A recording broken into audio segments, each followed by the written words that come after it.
All right, so Browns lose. They get absolutely dominated by the Lions today, and I wasn't expecting very much. And they even managed to not even hit the bar that I expected. Joe Flacco is bad, man. He's bad. This was one of his worst games he's ever played, and that's saying something. It's bad. It's real bad. I don't think you can really say anything to defend him right now. And it really sucks because I was team let him ride out until at the very, very least the Pittsburgh game. Because what can go wrong in that Pittsburgh game, especially with it being in Pittsburgh, will go wrong. And that is not where you want to start a rookie quarterback. And especially a Dylan Gabriel, he's not a CJ Stroud type prospect coming out of college. I mean, I always say CJ Stroud, and we didn't even say like Bryce Young, but even Bryce Young was not even good in his rookie year. But he's not a Jalen Daniels. Let's say that. He's not a Jalen Daniels. And I don't trust that. The Browns cannot beat Pittsburgh on the road. They can't. The 2020 game is an outlier. But this is bad. This is really bad. And I know you got one more week before that game, but the bad news about that game is it's in London. And again, it's against the Vikings, who their defense just tore apart Jake Browning a few weeks ago, who's been in the league for maybe 3 years, probably 2 years. He's not even a rookie. And the Vikings just blitzed him all day, and he could do nothing about it. Offensive line for the Browns doesn't look great. They look old. That needs to be addressed in the draft. Joel Bitonio's probably done after this year. Jack Conklin is injury prone. He doesn't play again. DeJuan Jones is injury prone. He's out for the year. Wyatt Teller is doing the best he can do, but it's not much. Offensive line, it looks old. They look old. And that hole needs to be addressed in the draft. Quarterback needs to be addressed in the draft. But here's the thing. I don't know if there's any quarterbacks that are a franchise guy in the draft. I think the Browns are, as much as I hate it, gonna have to trade for another quarterback, which is what got us into this mess. We had our quarterback in Baker Mayfield, and we said, including myself, which I obviously am wrong about this, I said, get rid of him. Go. I would have taken Deshaun Watson. I was thrilled about the Deshaun Watson trade when it happened. Obviously, hindsight being 2020, knows that that's probably one of, if not the worst, trades in NFL history. So there's that. But Lions, they played like how the Browns wanted to. Honestly, they beat the Browns at their own game. The Browns' game plan was to win the field position battle and win the turnover battle. The Lions did both. They did. And I'll tell you right now, this Lions team is not a Super Bowl winning team. They're not. They're not last year's Lions teams. Ben Johnson was a genius, and with him gone, I don't see the Lions making it past the NFC Championship game at the very most. At the very most. If not, they'll be out in the divisional like they were last year. They're not going to get the 1 seed. I think it's a battle between the Eagles and the Bucks, and the Eagles just beat the Bucks this week. So they're not going to get the 1 seed. And actually, I forgot about the Packers. Them too. Packers are probably going to get the 1 seed, if not the Eagles. But their Lions are not that good. I mean, they're good, but they're not great. And the Browns made them look like a great team today. Jahmyr Gibbs had a great game. David Montgomery really didn't have anything today. Not really a lot of rushes, but Jahmyr Gibbs was hot. So, got to give that. Not thrilled about that. Our run D was something that I really took pride in. And Jahmyr Gibbs said that really, that sucks. Like, you're not going to have anything from that. So, that's unfortunate. Jared Goff threw a horrible interception to Denzel Ward. And what did the Browns do with it? Nothing. The Browns' one touchdown today came on their opening drive. And by the way, the Lions defense has allowed an opening drive touchdown on every single game that they've played this year. So it's not saying much. After that, the Lions did not let the Browns score in the end zone for the rest of the game. It was 2 field goals. If not, I think maybe 1, actually. But, yeah, because then Schmidt missed the other one. Schmidt, he's an okay kicker. He's not going to be, a Jesse Bates. He's not the who's the Dallas kicker? He's not him. But he's an okay kicker. You got, that offense is bad. Joe Flacco he's probably going to be benched.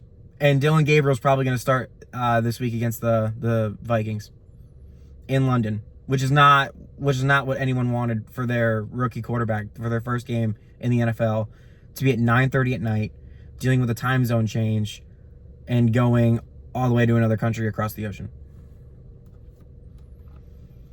So, not great. That Vikings defense is probably going to tear us apart, and we're probably going to lose to a backup quarterback. Because, of course. But let's keep it to this game. Lions defense absolutely smothered the Browns' offense. Quinshon Judkins looks like the real deal. But the thing is, you cannot let him carry this quarterback or this team, because he's not conditioned for that yet. This is his second game, third game? He was here over the summer or the spring. No, over the summer. Wasn't there for training camp. And he comes back and is immediately one of your better players on offense, if not your best player on offense.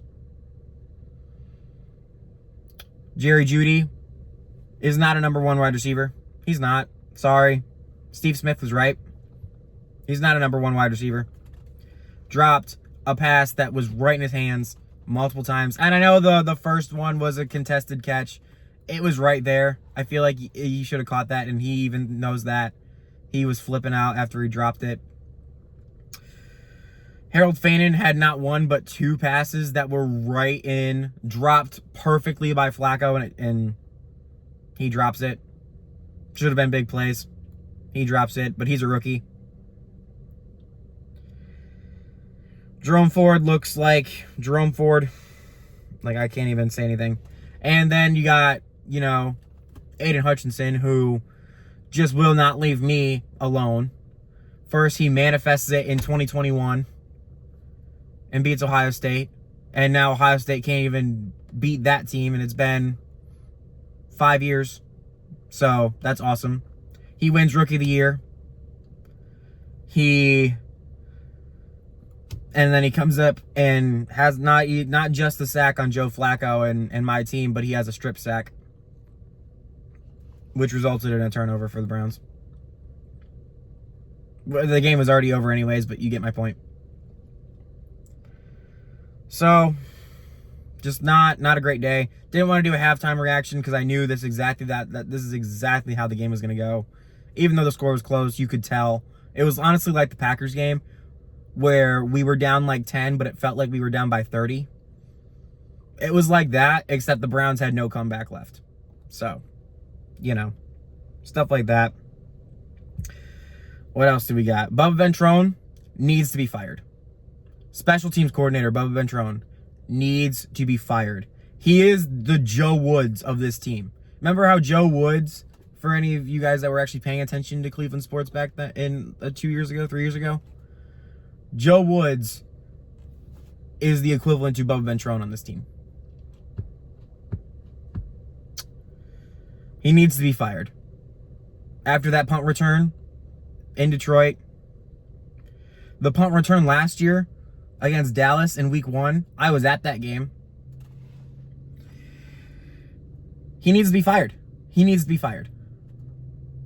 You have one of the best defenses in the NFL, if not the best defense.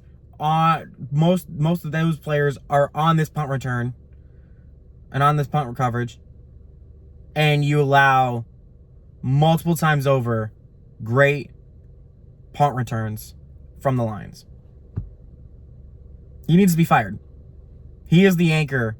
Him and the offense are the anchor around this Browns team's necks. And it's not going to be long before the defense just gives up. Right now, this defense is still the best, one of, if not the best defenses in the NFL. What's going to happen when that Browns defense just loses all hope and then just packs it in for the rest of the season? What happens then? This team is going to go downhill, and it's going to go downhill quick. This draft class is one of the best draft classes we've ever seen. The Browns have the tools to be good, except one, and that's quarterback. And it's unfortunate. Because Dylan Gabriel, as much as people want to hope and pray that he is, he's not a Jalen Daniels. He's not a CJ Stroud. He's not even probably a Bryce Young. So, I don't know. He might be better than Joe Flacco, but, you know, during training camp and all the offseason, the bar was set at, are you better than Joe Flacco? And no one cleared it. Not Kenny Pickett, not Shedeur Sanders, not Dylan Gabriel. And that is why Joe Flacco is starting. So, you know, like, man, it's unfortunate, but this is the way we're gonna be right now. If the Browns want to live on the margins right now, if you don't have a great offense, if you want to play like the Steelers type of football, you got to have a good defense. That's a check. You got to have good special teams. No. And you got to have a decent offense. The Browns don't have that. The Browns have a great defense. The Browns have a putrid offense. And the Browns have a special team whose coordinator is the anchor around their neck. So, you know, it's unfortunate, but we'll be back for next week for the Ohio State game on Saturday against Minnesota at night, which probably means that the Penn State game is not going to be at night, unfortunately. But lucky for us, Penn State's the same old Penn State. Right, James Franklin. Or Fakelin.